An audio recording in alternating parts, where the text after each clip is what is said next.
Today, fear on the floor of the New York Stock Exchange as investors worried the country is in the midst of an economic crisis unlike anything seen in decades. Markets around the world are coming off the worst week since the crash of 1929. Finance minister... In 2020, an unprecedented pandemic caused a global economic crisis. Before that, the world also experienced a crisis in the crash of 2008. Major investment firms failed, housing foreclosures skyrocketed, and millions lost their jobs. The government played a unique role in both the cause and reaction to that crash. Have any lessons been learned? In 2008, John Allison was CEO of BB&T, one of the 25 largest banks in the country. Nobody in my family had ever graduated from college. And a professor got me very interested in finance, and that's how I ended up going in the banking business. I became CEO in 1989. We were $4.5 billion in assets, and we had grown to $152 billion in assets during my tenure as CEO. Today, Allison is retired as CEO. He's an author and educator and often lectures on the lessons to be learned from the 2008 crisis. I wish in a way I had a more fun subject to talk about than the financial crisis, but it's actually a very important subject.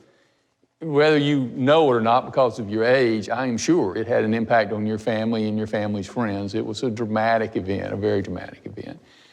And if we draw the wrong conclusions, we're going to make the same mistakes again. And the thing that hurt people the most was in the housing market. Part of the origins of the crisis can be traced back to Freddie Mac and Fannie Mae, a pair of federally created lending institutions. In the early 1990s, President Clinton demanded that they start having half their loans in what was called affordable housing, now called subprime lending. And a lot of economists said, wow, that's risky.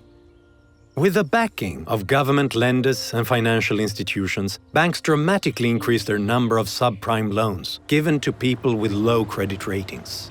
Soon it became much too easy for people to borrow more than they could afford, making what the government called affordable housing loans, which actually were unaffordable to the borrowers, became a big business. Risky mortgages. Those loans are expected to cost 2 million people their homes before it's all done. I shouldn't have even been offered this mortgage. It's a subprime mortgage. It's a lifetime invested here. It's like, it's a nightmare.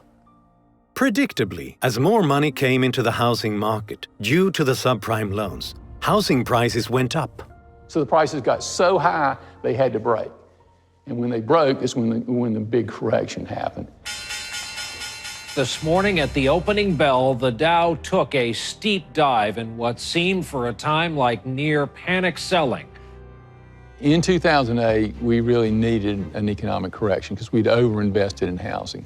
What we didn't need was a crisis. And the crisis was almost totally created by government's arbitrary handling of problem situations. Unfortunately, a number of large banks made mistakes, and if I'd been in charge, I'd have let them fail. But the government didn't want these big banks to go broke because of the cronyism that exists in our economy. Not since the Great Depression has the federal government stepped in to help a failing financial institution in this country the way they did over this past weekend. For example, the first company that got in trouble was Bear Stearns. They were nice people who'd made some bad mistakes, but they certainly were not critical to the marketplace. The marketplace was stunned when the Federal Reserve essentially bailed out Bear Stearns. And then later on, Lehman Brothers, which was much more important than Bear Stearns, got in financial trouble. They allowed it to fail. Sunday night, a sign of the extraordinary times on Wall Street as thousands of Lehman Brothers bankers packed their boxes. The market believed that Paulson, who was Secretary of Treasury, had a lot of animosity against Lehman Brothers. These government bureaucrats can just make it up however they want to make it up. But how do you deal with there's no rule of law? And that's what took a correction and turned it into a crisis.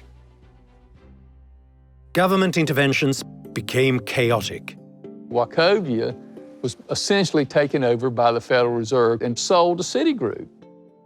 But everybody in the market knew that Citigroup was in more financial trouble than Wachovia. Because this is crazy. You're selling a bad bank to a worse bank? How's that supposed to work out?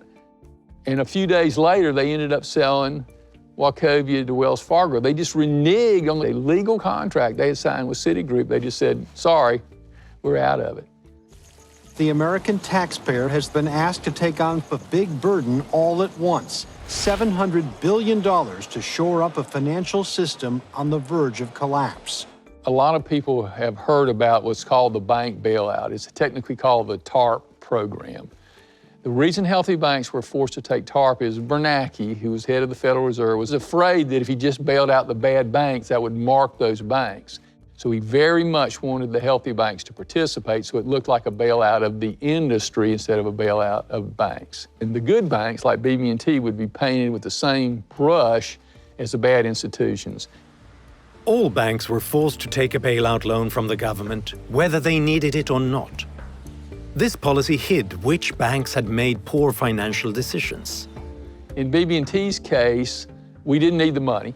We had to pay a very high interest rate, and the net cost is between $50 and $100 million for money we did not need and did not want. The myth that deregulation and greed on Wall Street caused the financial crisis and the government stepped in and saved the economy is not true. Unfortunately, government policies which had good intentions, like affordable housing, created very bad outcomes. When government starts interfering with market processes, it often produces very bad results, even when their intentions sound good.